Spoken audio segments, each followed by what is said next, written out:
The problem is the monopoly game, which is controlled by the Federal Reserve, the private bank, which is actually controlled out of London, is manipulating all the dollars to put them out, put more and more people into debt. So the illusion of equity they have in real estate is coming apart. The players that are analyzing everything are expecting massive foreclosures next year and the beginning of what we call the recession it's going to be worse than 29. It's your house that you're living in. You think you own it. You don't. Right. You have contractual right to transfer the airspace, subject to you paying taxes to the state. Right. Or the Global 2000 discussions that we had. The real problem that they have, as Kissinger says, is there are just too many people on the planet. And 40% of the world, 2 billion of us, exist on less than $2 a day. The summary of the Global 2000 report I put up on my website, nohoax.com, but if you look at it, it makes sense to get rid of people. So what they said, they're going to make godlike decisions on who lives and who dies. Now, obviously, some of the meetings we sat on, we were planning on using neutron bombs on the major cities, because that contains most of what they call... You actually heard this? I sat in on the meetings. I was in the game big time. In fact, I was making such a mess, they decided rather than kill me, which they could, they just invited me into the inner group and asked me to be the finance chairman. And at that point, I probably would have been in, Secretary of the Treasury or something, whatever they wanted to do with me.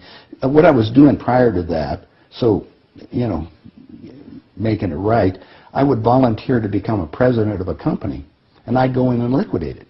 And we get rid of the expendable containers. That was my job. Expendable containers meaning human beings? That's right.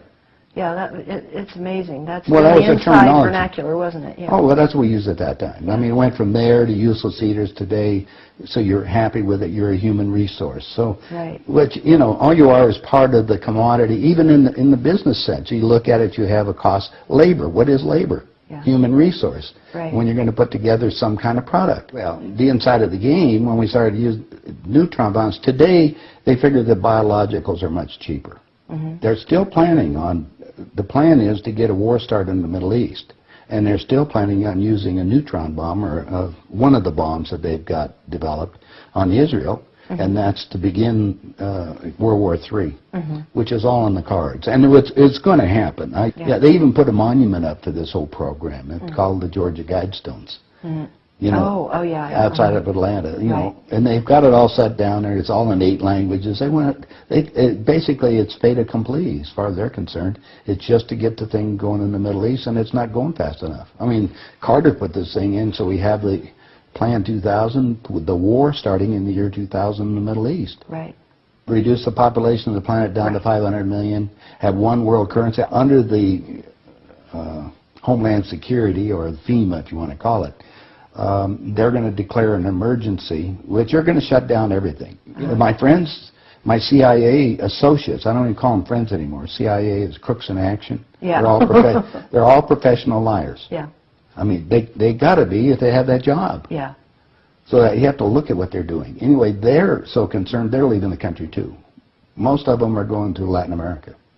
Meanwhile, they're closing in every day right now, just closing in to make it so we're going to be set up in these enemy prisoner war camps. I published a book. It's called Chaos in America. In it, I was asked to build an enemy prisoner war camp. I put the contract in this book. So you can read it for yourself. This is in downtown Las Vegas, right on the railroad tracks. It says enemy prisoner war camp. They're all on top.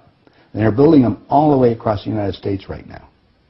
Bush signed an executive order taking the old forts and the army places that we shut down to get those organized to hold the so-called dissidents. Now, what's the definition of a dissident? And the problem is that we're going to enslave ourselves, because most of the people want to keep having food coming in, and you're going to follow the line. You're just walking yourself into your own prison camp. Then we're going to come down to the extermination, just like World War II. Well, Phil and I have lectured together. I know Phil Snyder. He's dead now. Yeah, I know he's dead. And so what about what he was saying about the number of bases at that time? I think it was 129 bases before he died. Underground had already been built. Is that all for the elite? Yeah. Really? What are they going to do with the rest of the people? They just get rid of them, leave them above ground and be radiated. Now, my son happens to be a nuclear physicist. Spent the last 3.5 years in a secret city in Russia. They're about 12 years ahead of us. They have 22,000 nuclear warheads. And of course, we're the target. The Soviets have 3 nuclear submarines on the west coast and 3 on the east coast. They're about 2 football fields in length, 5 stories tall, and they all are nuclear power and aimed at our major cities. Okay. West Coast's gone. Well, because the plan is the northern hemisphere is where they're going to release the nuclear bombs, and the theory was that the winds from the North Pole that are coming down, because that's increasing drastically, Right. will go to the equator, and there will be very little spillover because of the reverse of the winds, because of the southern hemisphere. Okay. So therefore, the nuclear radiation here will be a lot more than the southern hemisphere. And this is a fait accompli, you believe? Oh, they Really? think so. Oh, yeah, they think they won. That's the reason why they don't bother about me talking about it. They don't care whether you know or not. What are you going to do about it? And you have no idea what China is until you go over there for yourself. With 1,300,000,000. You understand? Almost, well, a little over 4 times our population. Right. It's, I spent some time over there and I had some government friends. They think what they're going to do is let the West go have its fight. And then they want to clean up. They say it's been 5,000 years. We want to run the world when they get through. And what they're doing? Acquiring all the assets. They figure that Canada and the United States, the property there will, the food growing areas will be enough to take care of their people. And that's what they're looking at. Why are they? I mean, they bought So oil the U.S. will become a resource. Yeah. whatever's left of it. Whatever's left of it, yeah. You seem to be in a unique position to be able to put a fair amount of this together, which is quite interesting. Well, I walked my talk. I played the game. You played the game. You know one level of it. And I know. I used to play around with the world leaders, so I know what Yeah. they're planning on doing. What change of heart? What happened in you that made you decide to share this information that happens at the inside levels? Well, it come back to a moral situation that happened to me, I think. When I flew to Aspen. I brought my 2 daughters up there so they could go skiing. And when I was invited to this meeting. When I walked into the room, the world leaders were there, and that's when they asked me to be the finance chairman. As they said, we'd like you to be the finance chairman for the next president of the United States. And the first thing I asked is, why me? And they said, well, we owe you a favor. Remember I told you I volunteered to be president of companies as I went down. And then you liquidate, yeah. I didn't charge them anything for it. It was just a game. I see. And anyway, that's what they said. So I thought you'd be good on the team, yeah. I'd be good. I'd be a team player. I just did it because it was, another one of these things. So next thing I asked them, I said, well, wait a minute. I just started this $100 million project. And they said, don't worry about it. We'll put it on ice. And I said, okay, who with? And I said, well, you can do that. Then I said the next thing was, who is going to be the next president? Now, this is 2 years before he became president. Right. They said Jimmy Carter. And I said, Jimmy who?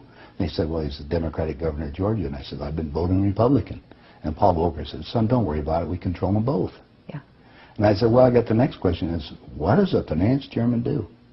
Yeah. I haven't been doing that. I've been playing all this other stuff. They said, well, you sit down with Ted. And so I sat over with Ted Kennedy. He's sitting right next to me. And Ted and I are, he's just joking. He says, George, you're going to love this job. You're really good with money. We're going to send you out to all the state Democratic functions to raise money for the National Democratic Party. And he said, you're going to meet some real foxy ladies. And just then, my daughter walked in. Ted looked at her and he says, wow, I want to go to bed with that. I says, no, you don't, Ted. That's my daughter, and she's 14. And his response to me was, I don't care. I was livid. I really didn't know what to do. So it was that moment Well, of wait a that minute. personal insult. That was part of it. Yeah. I got up and I walked across the room. Yeah. I then talked to Pierre Trudeau and his wife, who was the Prime Minister of Canada at that time. And I'm sitting in front of them was a little half cigar box full of white powder. And then I'm looking around the rest of the room. I said, my God, something hit me at that point. If the world leaders have to resort to this, I don't think I want to be part of this thing. I mean, even to the Pretty dark. even to the pollution and getting everything else they're talking about, getting rid of all the other people. I mean, I was raised in a packing house and slaughtering animals, and you get to the point where people are just animals at that level. And then I found out a little bit more about the details of the Plan 2000, of the annihilation of the entire planet. I said, I got to stop these people. There's something there. I mean, it was just, they got to be stopped.